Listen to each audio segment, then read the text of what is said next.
ഗിരീഷ് പുത്തഞ്ചേരി എന്ന് പറയുന്നത് എൻ്റെ ഒരു സഹപ്രവർത്തകൻ മാത്രമായിരുന്നില്ല. അദ്ദേഹം എൻ്റെ ഒരു കുടുംബ സുഹൃത്തായിരുന്നു.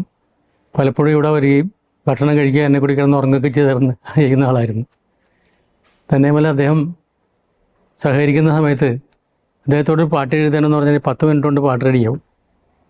ചെറിയ കറക്ഷൻസ് പറഞ്ഞാൽ അപ്പം തന്നെ വീണ്ടും റെഡിയാവും. ഒരു വാക്കിൻ്റെ അളവ് മാറ്റി വേറൊരു അളവിലുള്ള തന്നെ ഞാൻ എൻ്റെ അളവ് ഇതല്ല എന്ന് പറഞ്ഞിട്ടുണ്ടെങ്കിൽ ഒരു 4-5 വാക്കുകൾ അതേ മീനിങ് ഉള്ളത് അപ്പം തന്നെ വെച്ച് വരും പുള്ളി.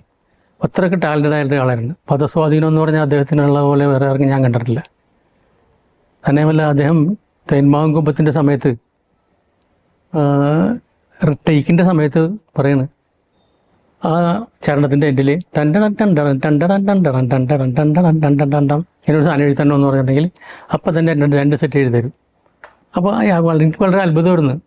അദ്ദേഹമായിട്ട് ആദ്യമായിട്ട് കൂടിയത് തേന്മാവും കുമ്പത്തിലാണ്. ഫസ്റ്റ് പടത്തിൽ കെ ജയകുമാർ സാറായിരുന്നു ഞങ്ങൾക്ക് വേണ്ടി ഗാനരചന നടത്തിയത്. അപ്പോൾ ഇത് തുടങ്ങിയപ്പോഴത്തേക്കും തേന്മാവും കുമ്പത്തിൻ്റെ സമയത്ത് മൊത്തം കള്ളിപ്പൂങ്കൂൽ എന്നുള്ളതിൻ്റെ തുടക്കം വേറെ ആയിരുന്നു.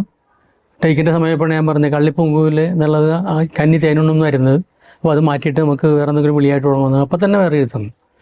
അപ്പോൾ അങ്ങനെ പുള്ളിക്ക് എന്ത് വേണമെങ്കിലും ഇൻസ്റ്റൻ്റായിട്ട് ചെയ്യാനറിയാവുന്ന ഒരാളും അതിനുള്ള കഴിവുള്ള ആളുമായിരുന്നു.